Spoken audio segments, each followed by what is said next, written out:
There we go. Right.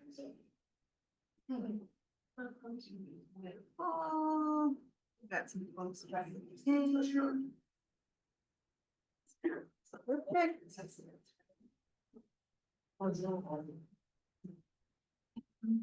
Just make sure.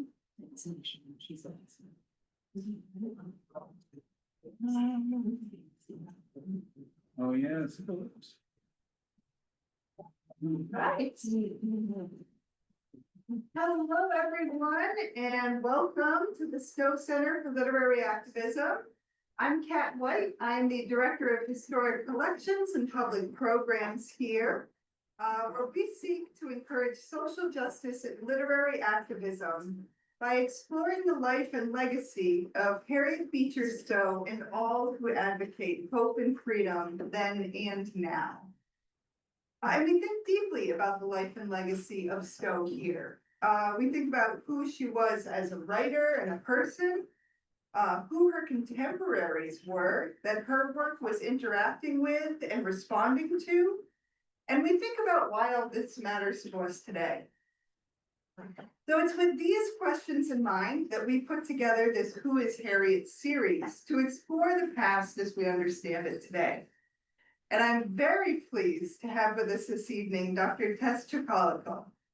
Dr. Chakkalakal is a professor at Houghton College and has published widely on 19th century African American and American literature. While at Houghton College, Dr. Chakkalakal led the effort to save the Stowe House, in which Harriet Beecher Stowe met John Andrew Jackson and wrote Uncle Tom's Cabin. She is the author of the novel Bondage, Slavery, Marriage, and Freedom in 19th Century America. She is the co-editor of Jim Crow Literature and the Legacy of Sutton E. Briggs. Now, her latest book is A Matter of Complexion, Life and Fictions of Charles W. Chestnutt. And we'll be hearing more about this book in Charles Chestnutt in a moment.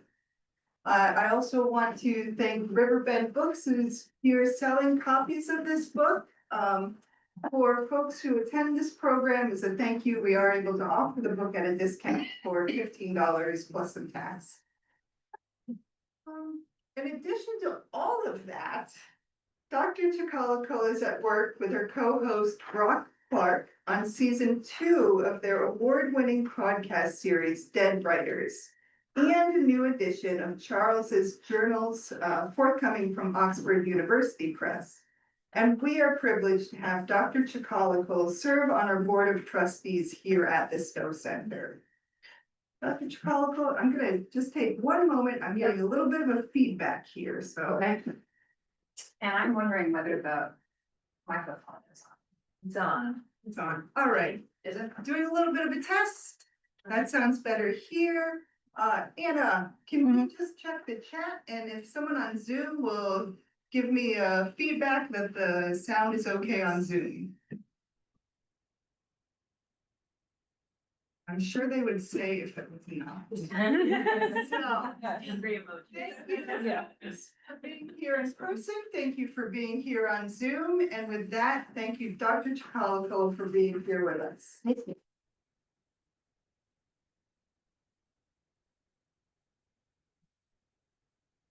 Thank you, Kat, and thank you to the Stowe Center for Literary Activism, newly branded. It's really, really great to be back in Hartford, back at the Stowe House, where I spent many, many hours doing research in the library, freezing in the archive downstairs. But thanks to all of you for coming out tonight on this beautiful day in Hartford. I really enjoyed my time here so far. I had an orientation this morning, having just joined the board. So I hope to come more often to the Stowe Center. But today I'm going to introduce my book to you, which was published in February of this year. And it's a biography of this author called Charles W. Chestnutt. Just a quick raise of hands. How many of you have heard of Charles W. Chestnutt? Not really. Okay, good. That's perfect. So that's him. And he was born in 1858, died in 1932. And this book is the story of his life. He's known to be, or the way people think about him is the first professional African American writer. And this is an important kind of moniker for him to have because the book really tells the story of how he became a writer. He was born in Cleveland to free Black parents. I tell the story of Andrew Jackson Chestnutt and his mother, Anne Marie Sampson, how they met, fell in love, married legally in 1856. And for all of this research that I did it mostly at Fisk University and the Western Reserve Historical Cleveland. A little bit of feedback. The other unique thing about Charles W. Chestnutt is that he wasn't just a writer, even though he was the first professional African American writer. He was also a lawyer and a stenographer. Is everything okay? Sorry, just one little thing, just noticed that we're seeing this on the screen. Okay. So, I can't move away from this podium, it's really hard for me because I tend to walk around. So Charles W. Yeah, I got a bit of room. So Charles W. Chestnutt was born in Cleveland. His parents were from Fayetteville, North Carolina. And this term that was used at the time to describe who they were, this category, free Black or free people of color. This moniker was applied to him until the Civil War ended, and then he became Black. So this is a significant moment in understanding who Charles Chestnutt was, because as you can see, shoot, I don't know how to use this. We go back to anyways, you can see that he's very light skinned. Yes. Right? Okay, the back button. Back foot. No. See, now I'm giving all. Uh-oh. Let me go back. So to speak. Oh, cute. We're gonna make everything awesome again. So the thing about Charles W. Chestnutt is that he's light skinned, Mhm. and yet he belongs to this category. And in the book, I tell the story of the significance of these categories. We know about slave or enslaved people, and we know the category Black. But Chestnutt makes a pretty big deal about this, you might call it a third category. And the other thing about this category is that it's not dependent on skin color. It's not something that's visual. So what determines what people are in this era? It's really the census reports. The census reports and who your people are, who your parents are, and where they come from. And so Charles Chestnutt, for his entire life, despite what he looked like, was always considered to be a Black writer. When I give these presentations, people always ask me, people who know Chestnutt, well, why didn't he pass? Didn't he pass? And what is passing? Charles Chestnutt, it's true, was light enough to pass. And by to pass, it's because there was such a thing as the color line. A color line that became legalized in 1896 with Plessy versus Ferguson. So I'm kind of going all over the place, only because I want to give you a little bit of background on the period in which he's writing and working. Born in 1858, he and his parents and his two brothers moved back to Fayetteville after the Civil War. So he's not part of slavery. He's not part of the Civil War in a direct way. So the question is, what makes Charles Chestnutt a Black writer? How do we call him the first great Black novelist, as critics have? Why is he the first professional African American writer? And that's the story I tell in the book. What happens to Charles Chestnutt is that when he moves back to Fayetteville at the age of around 10 years old, it's been emancipation, Civil War has ended, and it's time to kind of begin a different kind of life. His parents had left originally because strictures, laws were taking away rights from free blacks at the time. So now free blacks were in a different kind of position. Having never been enslaved, Chesnutt's parents became real leaders in the community. And Chesnutt's father, Andrew Jackson, or AJ as he was known, helped to establish one of the first schools for colored children at the time. So as a member of this new group, known as one of the Howard schools, he helped to hire the first teachers, and this is where Chesnutt went to school. So this is the period known as Reconstruction. And Reconstruction is all about, at least in my view, it's all about education. And it's also about marriage. These are sort of the two important instruments of how to reconstruct the South or emancipate fully the former slaves. And Chestnut becomes involved in this movement because now the line between free blacks and formerly enslaved has totally been dissolved. Everybody is free and black, at least everyone who Chestnut knows. And so this is the new world, the new society, the new South that Chestnut is growing up in. In my biography, I rely heavily on the archives that are kept at Fisk University. In that archive, there is Chestnut's journal from the age of 15 to 21, a significant period in his life, because after 21, he moves back to Cleveland, he moves back to the North. So this journal has really become a kind of foundation for me in establishing Chestnut's significance and how he became a writer. And in this journal, he writes about Uncle Tom's Cabin. So this talk that I'm giving wants to make some connections between Uncle Tom's Cabin and his magnum opus published in 1901. Some consider this to be great American novel, not Moby Dick, not even Uncle Tom's Cabin, but The Marrow of Tradition. Why can I even make that case? Partly it's because of its connection to Uncle Tom's Cabin. Now, this kind of connection is pretty specious. It's not like Percival Everett writing James, which has a pretty clear connection to Huckleberry Finn. I'm currently reading, I don't know if you guys know about this book, all my students are recommending it to me, by Barbara Kingslover, Demon Copperhead, based very closely on David Copperfield. So you can make these connections, right? And these are writers who are writing with these books very close to them long after the author has died, of the original. Let's call it the original, right?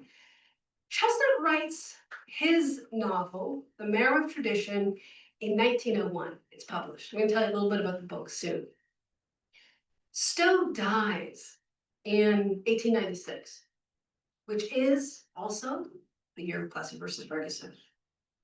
Chestnut reads Uncle Tom's Cabin, or actually rereads Uncle Tom's Cabin in 1874 or something like that. And so we've read all of the stuff by Henry James and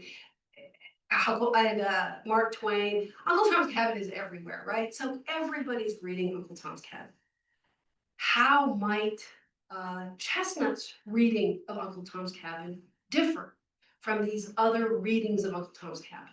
So this is really the subject of my talk. I've introduced a little bit about who Chestnut was for those of you who don't know.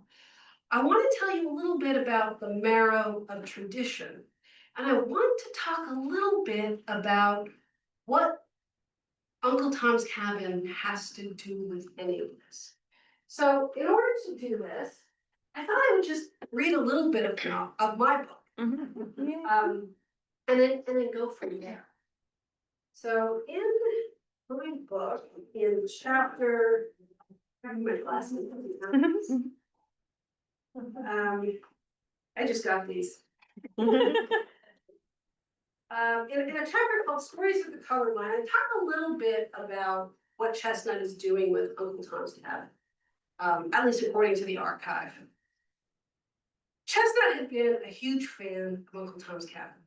He first mentioned rereading the novel back in the summer of 1874, shortly after his 16th birthday.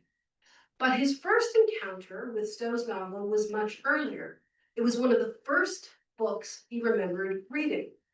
When rereading it in his mid-teens, he considered it to be no ways old to me. It was one of the books Chestnut would return to repeatedly throughout his life. He even bought a beautifully bound copy of it, published by Houghton Mifflin Co. in 1886 as a Christmas present for his wife, Susan.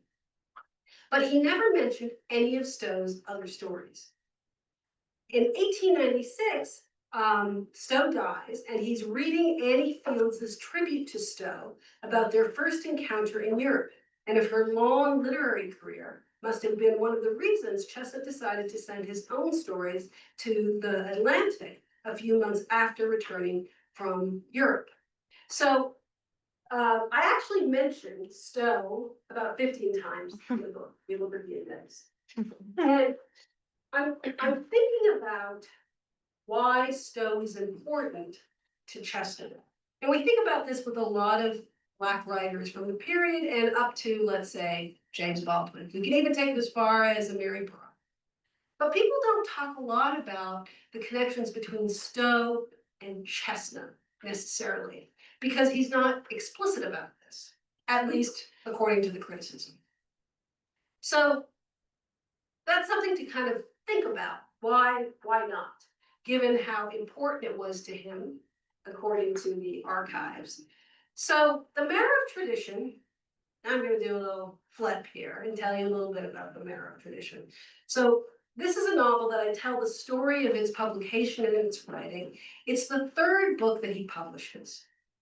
The first two are collections of short stories. The Conjure Woman and the Wife of His Youth and Other Stories of the Colored One. He also writes, this is going to blow your mind actually, the first biography of Frederick Douglass. Wow. And he is the only biographer. Of course, there's been like, I don't know how many biographies up until Big Lights a few years ago, right? He's the only biographer of Frederick Douglass who actually met Frederick Douglass and was present at his speech. And what was he doing there? He was transcribing his speech because Chestnut was a full-time stenographer. And he was giving a speech, Frederick Douglass, one of his last, a political speech for the Republican Party. And Chestnut was called and paid to transcribe the speech. And I found that speech in the journal.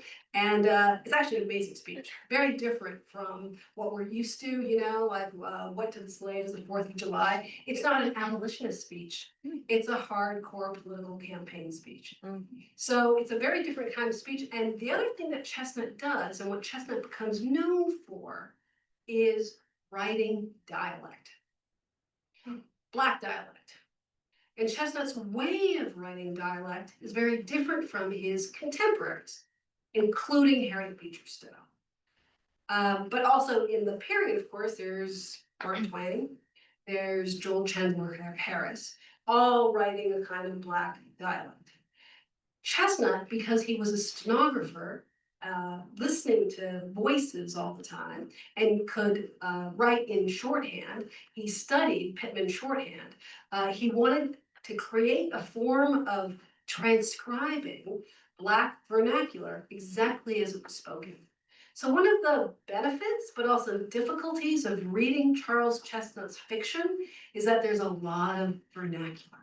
And the Marrow of Tradition opens with a long diatribe conversation between Mammy Jane and Major Carteret, in which she sort of gives the history, the backstory of the people, the characters, the events of the novel. So This novel, as I said, is published in 1901, which is, I don't know, 50 years or so after the publication of Uncle Tom's Cabin. It's not about slavery. It can't be because it's a contemporary novel. It's about the real life Wilmington race massacre that occurred in North Carolina in 1898, which is known to be the only successful coup d'etat in the United States. We don't know exactly how many Black Americans died during this massacre. There's no real report. Chestnutt was reading the reports that came up from the New York Times, from the Washington Post, and he knew they were all wrong. And why did he know this? Because his family lived in Wilmington. His wife Susan's family lived right along that Cape Fear River, and he went and visited all the time. So when he heard about in the newspapers and from his family members what had happened, he knew he wanted to write about it. And this novel, the second novel that he writes, the first is called The House Behind the Cedars, which was published a year earlier. And this novel is a major departure from what he's writing previously. It's all the thing I call the way I think about it, it's like a contemporary history fiction or something. It's not historical fiction because it's published in 1901. The event happens in 1898, so it's not yet history. So why is he writing about it in the fictional form? Chestnutt's idea is that the only way you can get the true story of what happened is in the form of fiction. Because everything you're reading in the papers is false. It was even before the legacy media. I mean, everything you're reading is just lies based on hearsay or what people want to believe about. Mm-hmm. And the thing about the Wilmington race massacre is that the coup, the catalyst, you know how we learn about World War I in high school? You know, there are these three events like France, Ferdinand gets shot, you know, like this. So the catalyst for the Wilmington race massacre is a newspaper editorial that's published in the Wilmington Record. And some really great scholars have dug up that Wilmington Record. So we have some evidence of this. And it was a story about lynching. And it was a Black newspaper that said some things that angered the white supremacists in the town. So that's kind of what we know about it. People don't know at the time exactly why it started. So Chestnutt decides to tell a whole story about it. And it's really a family drama. A drama between a Black family and a white family, the Millers and the Carterets. And they're connected because the wife in each family share the same father. But the white woman, her name is Olivia, refuses to acknowledge her Black sister, Jan. So I don't want to give away too much of the plot because I really want you to go and read the novel. It's actually fantastic. I'm hoping Martin Scorsese makes a movie about it. I don't know if he will, but it is highly filmable. And one of the reasons I wanted to write this biography is to introduce more readers to Charles Chestnutt, mostly because he was a really good writer, really compelling writer, and yet people don't read his fiction today.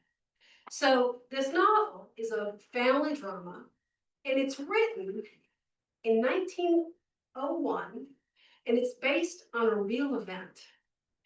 And the milieu that Chestnutt's writing in, of course, is realism. It's Huckleberry Finn, it's the Bostonians, it's William Dean Howells, The Rise of Silas Lapham. It's all realism. And when Chestnutt wants to be a realist, he's part of this milieu. That's his contemporaries. And when he publishes stories, he's publishing them in the same places that those big dudes, big white dudes, are publishing as well, in the Atlantic and the Century. But this is not a realist novel. I think it's a sentimental novel. It's a sentimental novel that is highly influenced by Stowe. And he makes this influence clear after it's published. And that story of its publication is something I outline in the biography, how he came to write it, and how he departed from the realists in order to tell a more true story about the Wilmington Massacre. It relied on these two female characters, Janet and Olivia, and the sentimental story of how they come to acknowledge one. So I just want to go through. So here's this piece of paper I found in the archive. He doesn't read this.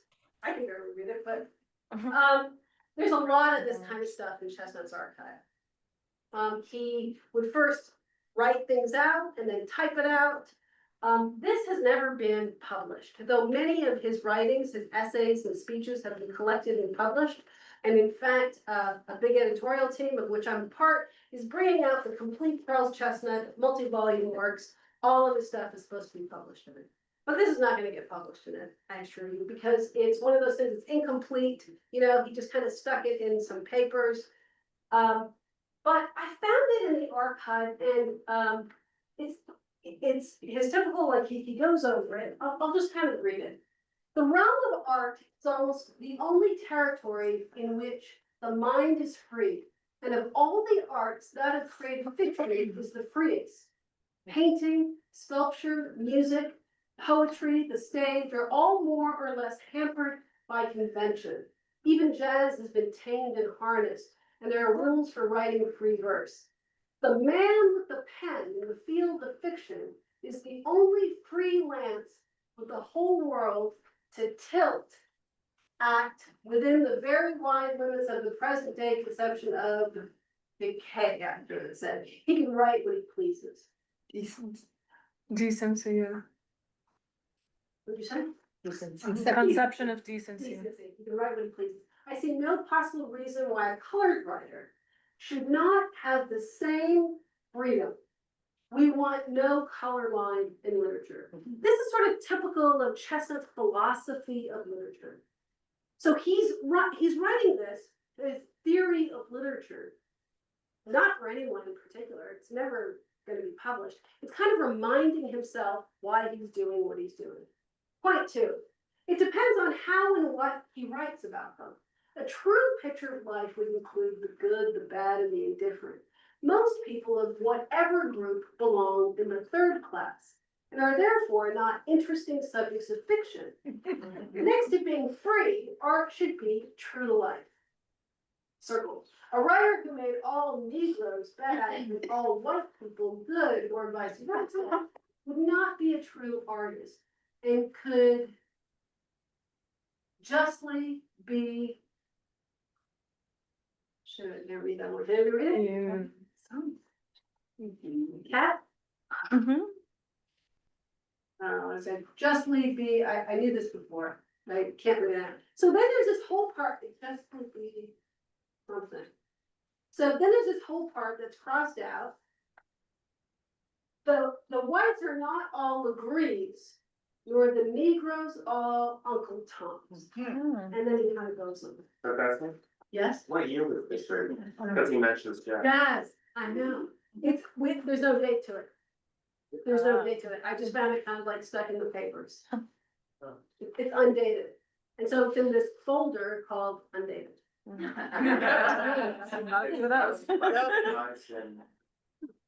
end of his life. Yeah, Yeah, as a reflection of what he's been doing. what he's been doing in order to get her. So that's my thought as well. But it's an interesting, so I read you that part from 1874 where he writes in his journals and he's only about 15 at that point. So let's say he's toward the end of his life here and he's still thinking about Uncle Tom. I think in African American Yeah. author, because I know I do, Yeah, I'm thinking this too. But he's thinking about the stereotype from the theater of the Greek Uncle Tom, rather than the novel itself. complexity maybe. I don't know. I mean, he didn't really go to the theater that much, but I think it's also something about it's in the air. You know, the way Henry James talks about Uncle Tom being a jumping fish in the air, so there's that too. But this is a novel that he's been reading and rereading his whole life. He's giving it as gifts to his family members. So this is a novel that's very close to him. This is a caricature of him that was drawn by and included in a book of important Clevelanders that I found in the Western Reserve Historical Society. And it says on the bottom here is that he's a lawyer and author. And there is something about Chestnut wearing multiple hats, that he never did one thing completely. He was always doing the lawyering with the writing simultaneously. And that's another part of the story of Chestnut's life. Is that a halo around his head? I don't know. I don't know how to go back either. The back arrow? I don't see the back arrow. Oh, The left arrow? what? Oh, yeah. Yeah. I don't know if that's a halo. What Up do you for think? interpretation. It's like a- I like how he's sitting on top of logs. And it sort of gives you a sense of his prominence in Cleveland. And what they thought of him.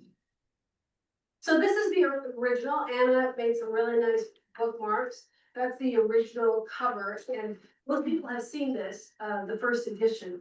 But I found at the University of Virginia, the dust jacket for the original, and here it says, in the Marrow of Tradition, Mr. Chestnut has far outstripped his earlier successes. He has written a Southern story of the present day that will recall at many points Tom's Cabin. So great is its dramatic intensity and so strong its appeal to popular sympathies. And I think the question is, and then, you know, the publisher, Houghton Mifflin, made a big deal about this. Not only was it on its dust jacket, in much of its advertising, they kept comparing it to Uncle Tom's Cabin. That this was the Uncle Tom's Cabin of the post-Reconstruction era. This was gonna be the runaway bestseller. And Houghton Mifflin bet big on this book. They spent a lot of money on it, but the investment was not returned. It didn't do very well. It didn't come close to the runaway bestseller that was, of course, as we know, Uncle Tom's Cabin. And the big question is why not? Chestnut was pretty much devastated by the poor sales.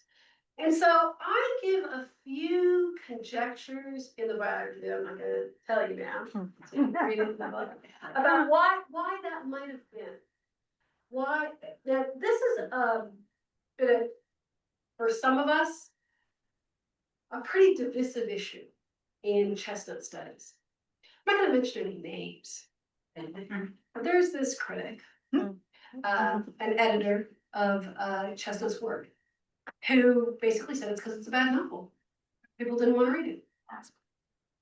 And he's a pretty big authority, actually, because he collected the letters. Now I'm giving away who he is, obviously.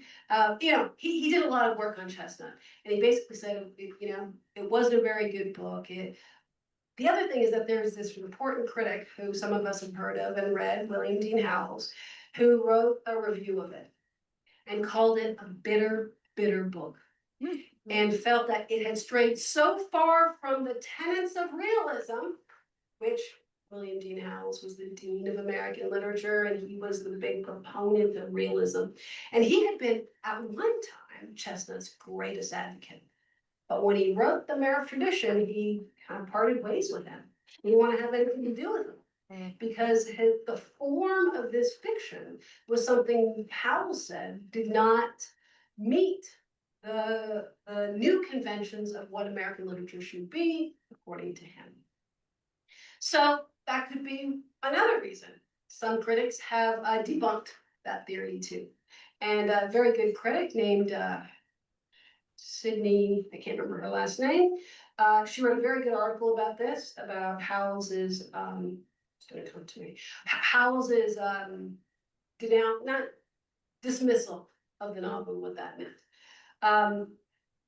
But what I want to do, I try to do in the biography, is take into account the historical context. in which the novel was published, what was going on at the time that might have affected sales. Well, it wasn't so much about the publicity for the novel, because it was good.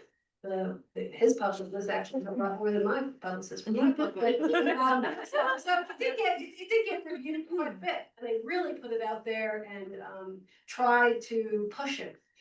But not unlike what happened with Uncle Tom's Cabin, there was a real division. But not, and this is what Chestnutt says in his letters, it wasn't the South so much, readers in the South that disapproved or didn't like the book. It was actually Northern readers who seemed not to accept some of the claims or the ways that he told the story of the Wilmington Massacre. And that ideological, social division has a lot to do with why most of you in this room have not heard of Charles W. Chestnutt, who is a great American novelist, one of the most important writers of American history. And it's, you know, it's funny because at the end of the day, when I finished writing the biography, I was kind of just sad that more people hadn't heard of him. And the reason why I'm sad, it sounds really cheesy to say out loud, is because I actually believe, in my naive literary scholar kind of way, that America would be different today if more people had been reading Chestnutt when the Marrow of Tradition was published and onwards, instead of having become another forgotten figure of 19th century America. So that's basically the story. You can read all the ins and outs, the gossip, the details in the biography. And now we can just have a conversation. I can take questions. How does that sound?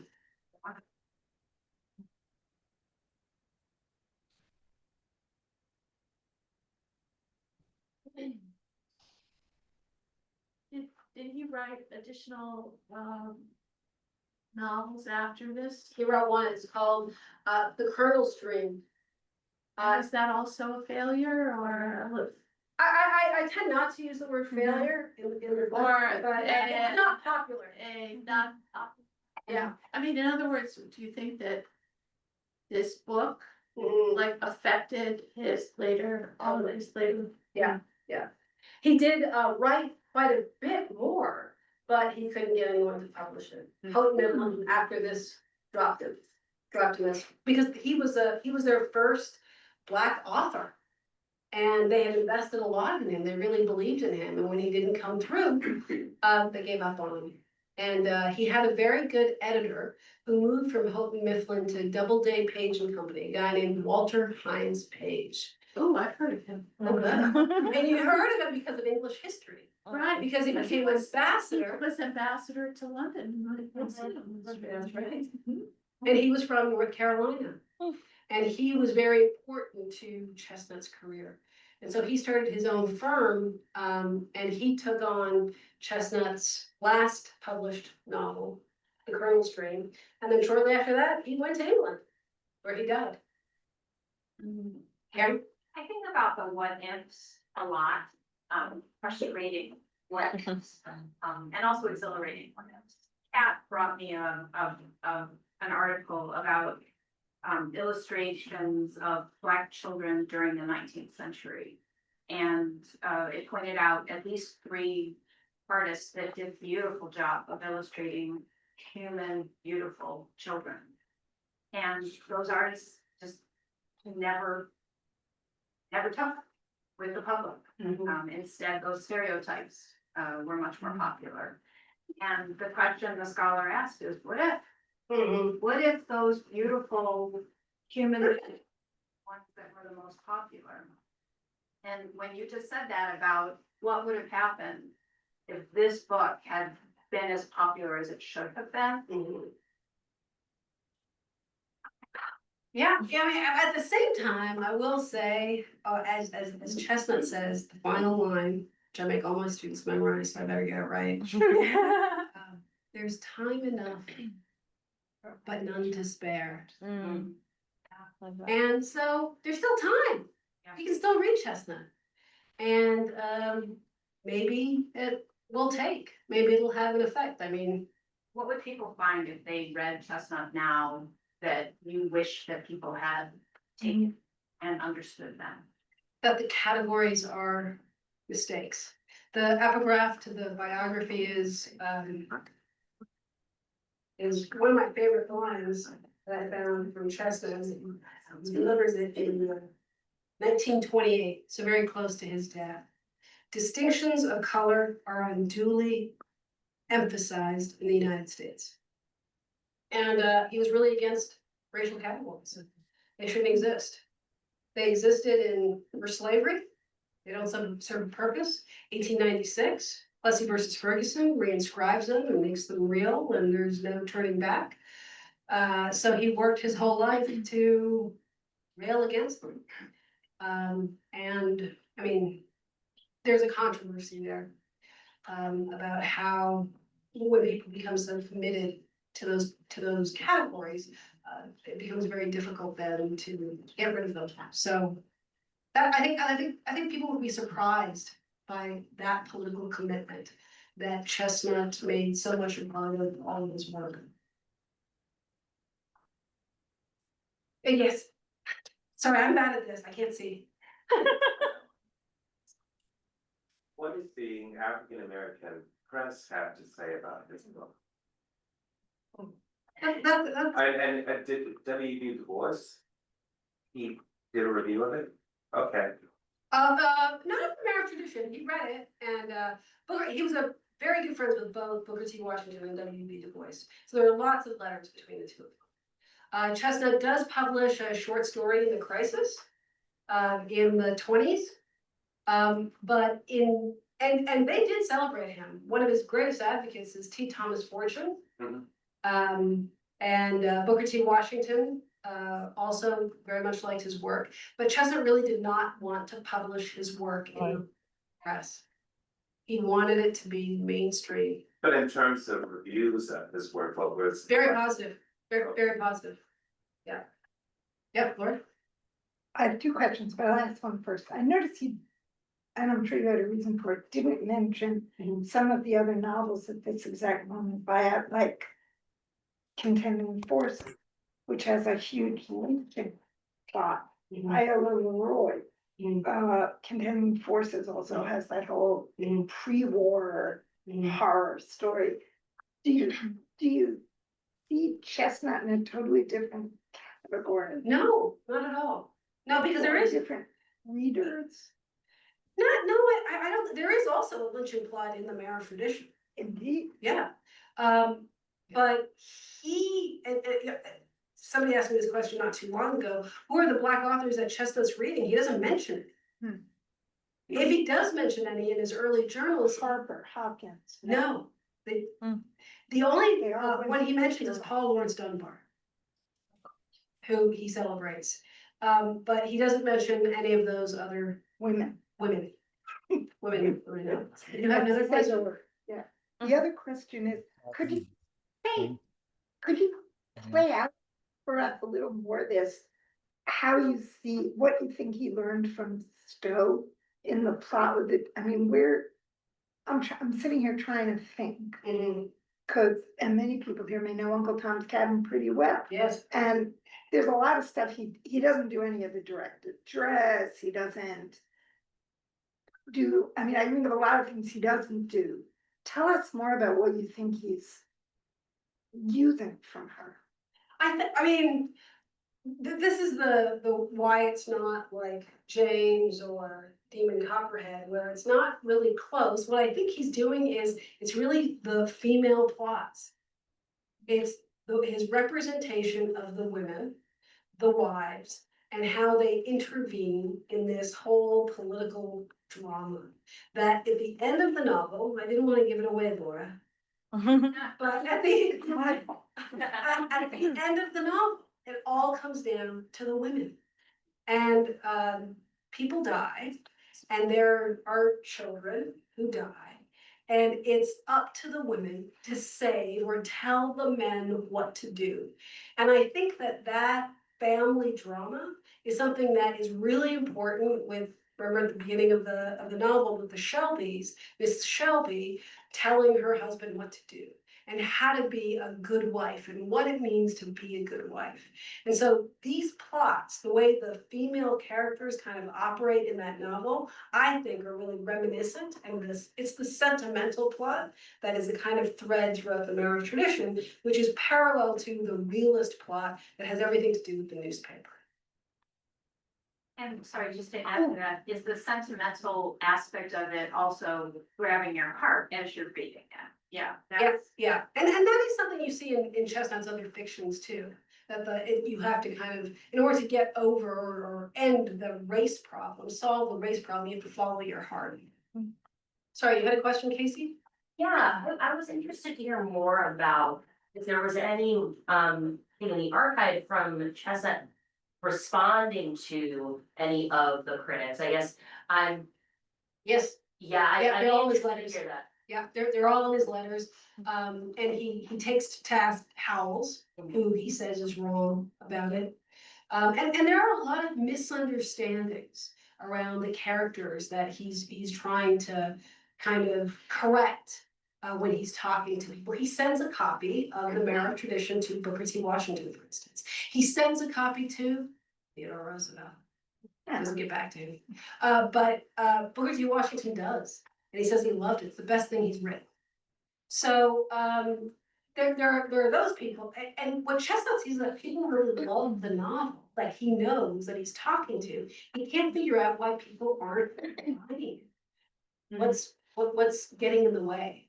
I just wanted to quickly remark on, like, I just think that this is just an important example of just like the dangers of the arbiters of taste and like the times where I've seen or read something and felt really moved by it. And then when I read the review and the person, like our identities might not line up and they a specific moment I'm thinking of is like if that moment was seen as confusing by, you know, the reviewer, and I found it really powerful, and I'm just like, I don't know if everyone has had that experience. Yeah. Reading a review, but I can only imagine. Yeah, I mean, I teach now the Marrow of Tradition every year to undergraduates, and most of them love it and can't believe they haven't heard of it before. But as you were saying before, it's a pretty tense novel. And it's pretty long, like Uncle Tom's Cabin, and it takes something to get through it. And there's a lot of complexity. So you have to kind of be in it. And he really wrote it for the moment. You know, it's based on a real event that just happened a couple of years earlier. It really is the first history of the Wilmington Massacre, which just gets written up historically much later. But this is a pretty it's a pretty accurate history. Yeah, go ahead. So, were there other novels during this period of time that were moving away from realism that were in fact popular? Well, the example that most people give is Thomas Dixon. You know, the Leopard Spots, his trilogy, his Reconstruction trilogy, also very much, you know, he uses Uncle Tom's Cabin all over the place in that trilogy, if you can recall, right? He uses characters, and so Chestnutt's not doing that kind of thing. So, and that is, he calls it a romance. And so that is the contemporary opposite of what Chestnutt's kind of doing. I mean, please forgive my ignorance because I'm not, you know, like an expert in any of this at all. But just from my understanding of it, like, could there be kind of an incongruency between the people's viewing Chestnut as who he is to the content of the novel itself? In other words, like, I'm curious about how Chestnut was brought up, right? He's 1/8 of an African American. You know what kind of color scheme are his parents? Are they marked as African Americans, and therefore, as you know, kind of how he was brought up, he was marked as Black or African American, etc. And then he modeled a story, right, that published 50 years prior by a white woman who never owned any slave, right? Who kind of based on her story of Uncle Tom's Cabin, based on basically collections of historical records and the meeting of Frederick Douglass and etc. Her interpreting the story, I could I could definitely imagine he's an excellent writer in the sense that he wanted to be mainstream in some way that his book could be received as the same kind of acceptance as Uncle Tom's Cabin, but Uncle Tom's Cabin is written by a white woman at the time, right? And Oh, I thought you were going somewhere else with that. I thought you were asking a question kind of about authenticity, that he lacked the yeah, but authenticity. it's along similar line because of her view, like, right, like from because like Stowe's written of Uncle Tom's Cabin is a phenomenon of the time, right? It can't happen before Civil War, like, roughly 10 years before Yeah. Civil War. Yeah. Her education was slavery, etc. Yeah. If he were really trying to kind of, right, go, being accepted, he's not being accepted kind of in a similar fashion But you mean by white audiences? by mainstream audiences. Okay. But if people were viewing him, As black, yes. you think that has to do with it? My curiosity, because it's again, forgive my ignorance. No. How he was brought up, why people viewed him as black, even though he is only 1/8 African American, right? I also feel like because he's got women telling the story, that they're not feminists. They're not really telling the story. They're characters in the story who take action. But it's a pretty male book. The major characters, actually, Major Cartwright is the main character, and Dr. Miller is the primary character, and they're both men. But women are kind of in the background and turn up to make decisions. Yeah, Ken? Yeah, this was a question that came in online from Ned Beecher.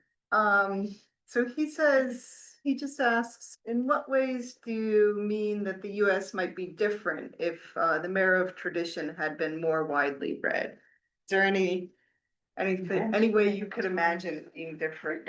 What we might have learned? Yeah, the big way is to relinquish the reliance on racial categories much earlier. Yeah.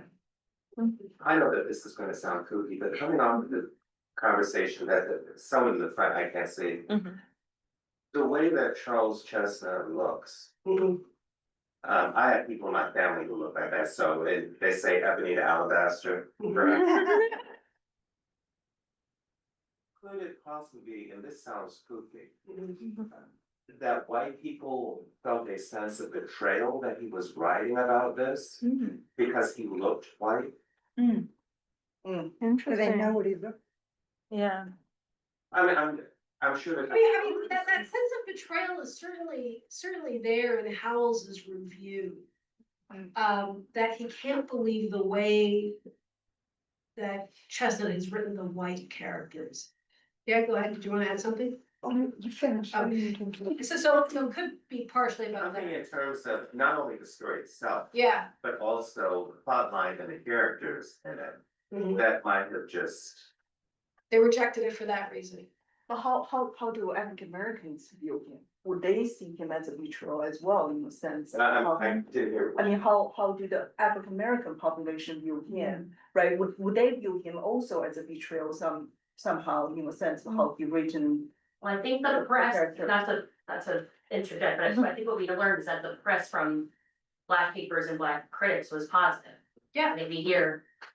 Yeah, But it is they really celebrated him as a kind of example of someone who did really well. Yeah. Yeah, I don't want you to spoil the biography, but I'm so curious about your. Nice.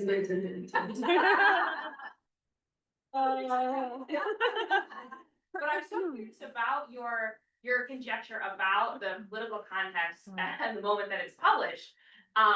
Because it's so interesting, like part of my understanding of like why Uncle Tom's Cabin remains so popular from the 1870s through the 1950s is it gets really swept up in a kind of like white supremacist progress myth of American history. That Uncle Tom's Cabin after slavery ends can become this kind of beautiful, wasn't it so bad? But now it's over and we don't have to worry about segregation or Jim Crow. So that actually like part of Uncle Tom's Cabin's popularity is because white people can look at it and be like, we fixed it all. We don't la la la la la. So I'm really curious because it sounds like Chestnut, he's talking about the severity of racism in the post-Reconstruction. Like he's talking about the severity of racism in the late 19th century. And it sounds like he's also saying racism social construction, like with a really huge Well, he's megaphone. actually saying more than that. Really? Yeah, he's actually saying, you think you're white? Who says? And do you think And- that part of the, like, the very Well, things that make the it thing radical? is that Janet and Olivia have the same father. But it was around this time that the one drop rule. Right, Yeah. right, exactly, it's exactly that time. So there's this division, right?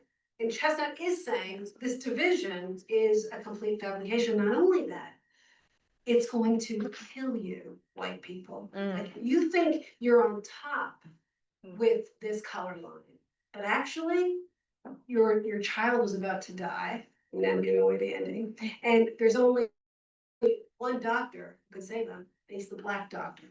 And now you need that black doctor.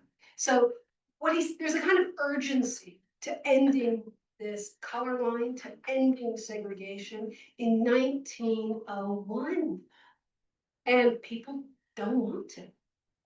They don't want to. Like, white folks don't wanna hear that racism is killing them. Well, And then, Yeah. yeah. Yeah, Walter Hines Page, who was made ambassador to England by Woodrow Wilson. Woodrow Wilson resegregated the entire, he was incredibly racist. And that was what happened. I mean, he resegregated all the federal employees.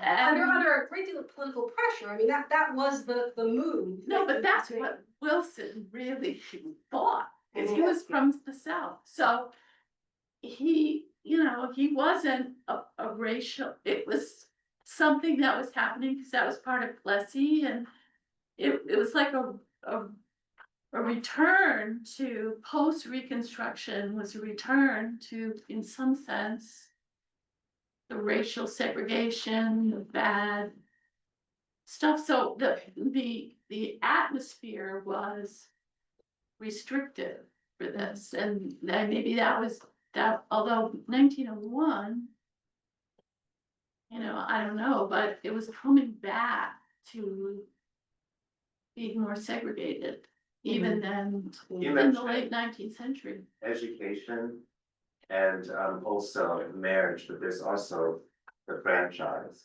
I say that Reconstruction was about those three things, and Yes. all three of them Yeah. terrified Yeah. to people. Sorry, Cass, do you have a? Oh, could you just elaborate on the one drop rule for folks? Thank you. Todd, do you want to take it?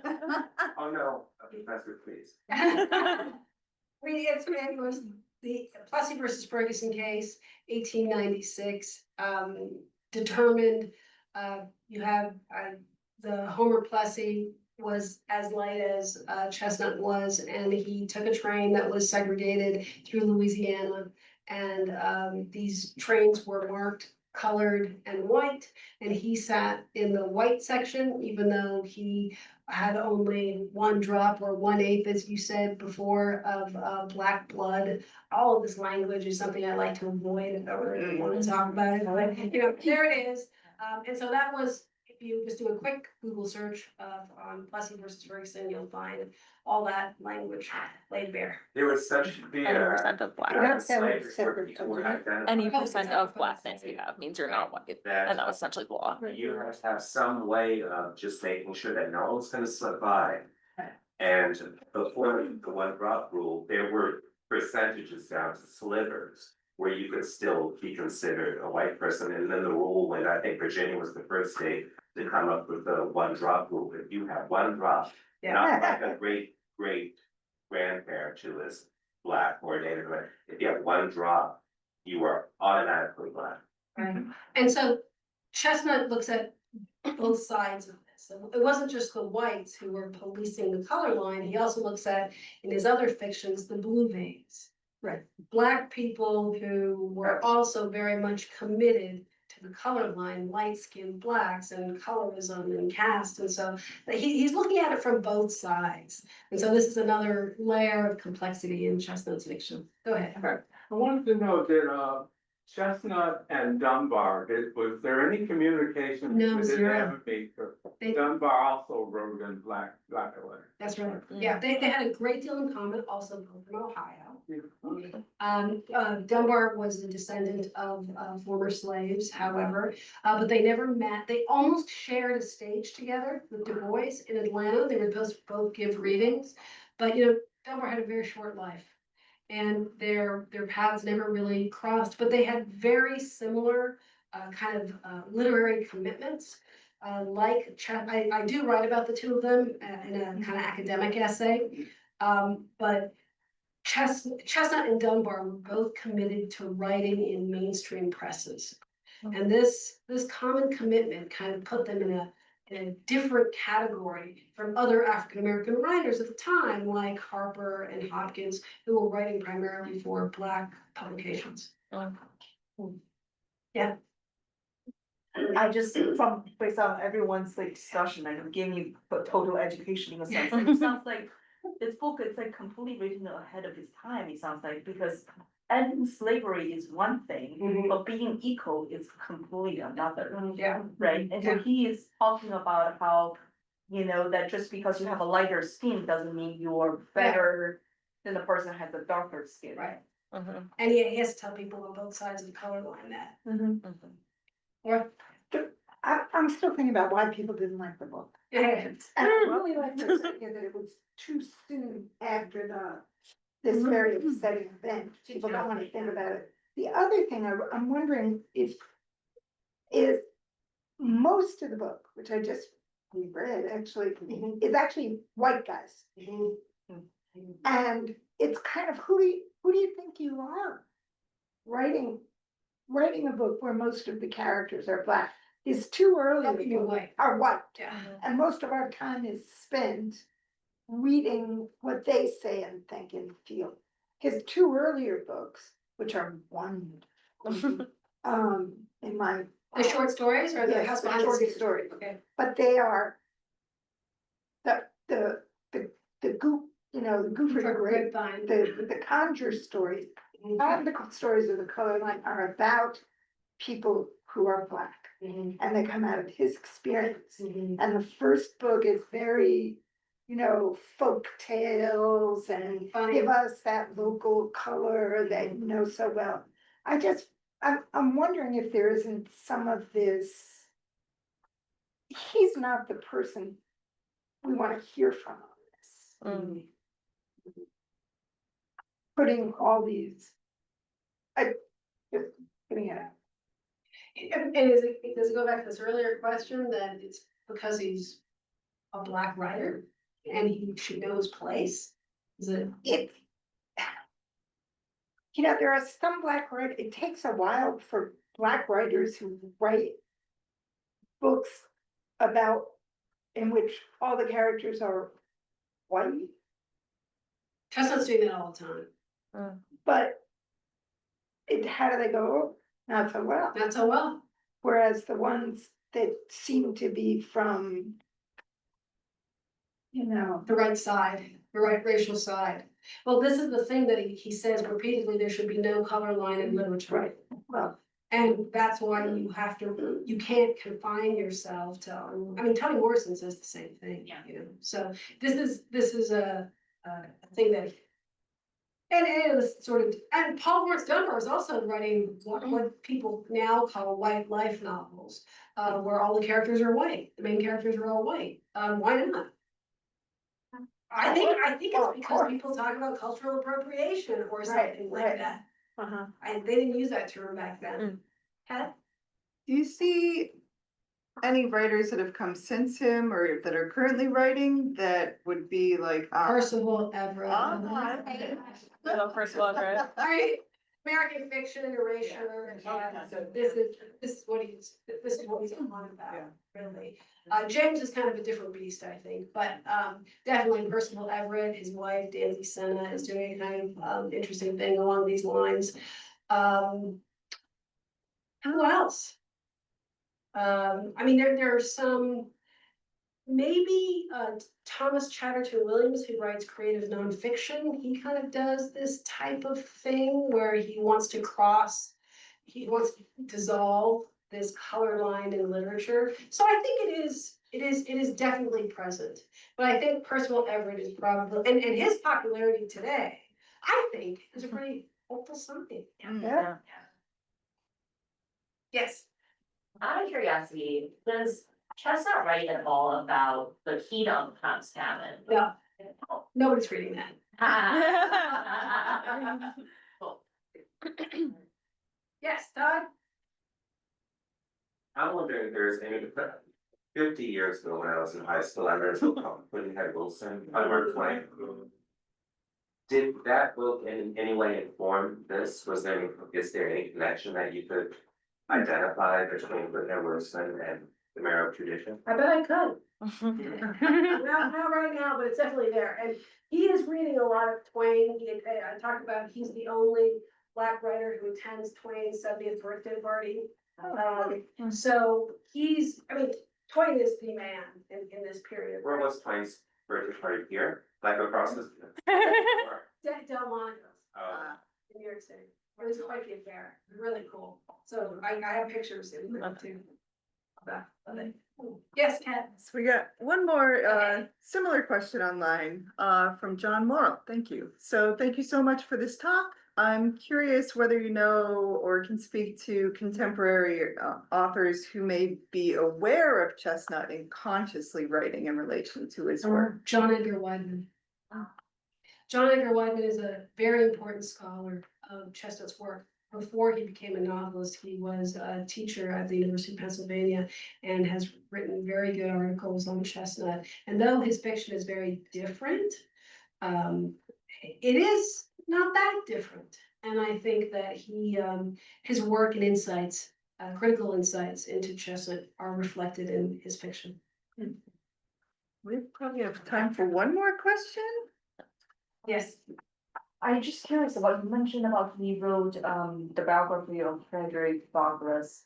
And then I know Frederick Douglass probably wrote a biography of himself at the time too. I mean, Frederick Douglass wrote an autobiography? Autograph. Yes, lots of them. So how does the two compare, like between him writing about Frederick Douglass and Douglass writing about himself? Yeah. Yeah, I mean, he writes a preface this is a very interesting biography. It's totally out of print now. But when it first came out, it came out as part of a Beacon series of great men, and it was a very small, compact, leather-bound book that you just put in your pocket. You kind of read it on your lunch break or whatever. And it had a frontispiece of a photograph of Douglass, which we all know very well, but it came from his grandson, was sent directly to Chestnut to use in a biography. And Chestnut says in his preface that it's mostly based on the autobiographies with some historical details added. But interestingly, he does not focus on Douglass's life as a slave. He focuses on Douglass's life as a man. You remember that chiasmus, right, in the narrative? You've seen how man was made a slave, now you see how slave is made a man. So he really focuses on his after slavery life, which is really interesting about him as a businessman, as a worker, as a politician, going to Africa, going to Europe. He includes those kinds of details. And that's what he wants people to remember about Douglass, not only that he was a slave, but how he arose. And this is a really important thing about Chestnut too, is that this is very much a story about rags to riches, although he was not really rich, he didn't die rich, but about his climb up a social ladder. And that is really the kind of life that he wanted his children to have and his grandchildren to have. And he felt that to be the pinnacle of an American way of life for everyone.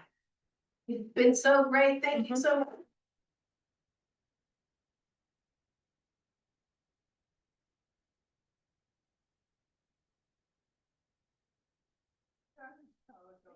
Amazing. Thank you all for being here. Thanks for your questions and your conversations. Thanks for joining us online.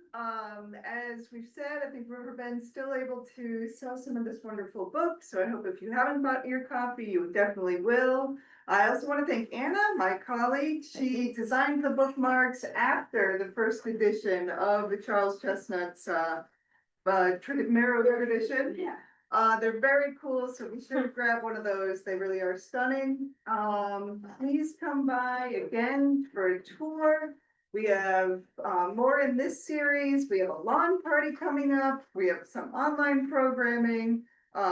Yeah, so there's always something going on here. So I hope you'll keep in touch. Take a awesome house tour. And We have a Frederick Douglass tour on the 21st. and the Frederick Douglass tour on June 21st. Yes, the third Saturday of the month. Nice. Summer. Awesome. Third Saturday of the month all summer. That's right. So yeah, check out our website and thank you for coming and Wait, signing books over there? Is that? wherever, yeah, that'll work. Thank you so much.